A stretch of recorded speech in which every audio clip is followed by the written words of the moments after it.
গাড়ি আসছে, চলো এখান থেকে। এই তো তোমার স্কুল চলে এসেছে, আর আমি স্কুল ছুটির পর তোমাকে নিতেও আসবো। বাবা তুমি চলে এসেছো? হ্যাঁ আমি চলে এসেছি, চলো এবার বাসায় যাই। আরে লোকটা কি পাগল নাকি? রোজ এরকম করতে করতে কেন যায়? আরে ও পাগল না, ওর মেয়ে। বাবা আমাকে স্কুলে রাখতে যাবে না? আরে বাবা তোমার তো অনেক জ্বর এসেছে। হ্যাঁ জ্বরও এসেছে আর মাথাও অনেক ব্যথা করছে। তাহলে বাবা তুমি আরাম করো, আমি স্কুলে চলে যাব কিন্তু। আরে বাবা তুমি আরাম করো।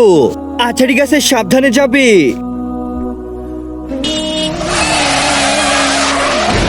একজন মা কতটা আপন হয়, যাদের মা নাই তাদেরকে জিজ্ঞেস করো। তাই আজকে যারা মাকে ভালোবাসো তারা একটি লাইক আর একটি সাবস্ক্রাইব করে দাও, আর যদি না ভালোবাসো তাহলে এই ভিডিওটা থেকে দূরে থাকো। বাবা আমি চলে এসেছি। বাবা আমার গাড়ি দেখে অনেক ভয় লাগে, কালকে থেকে তুমি আমাকে স্কুলে ছাড়তে যাবে। হ্যাঁ যাব। আর সেদিন থেকে সে মনে করে তার মেয়ে এখনো বেঁচে আছে। কি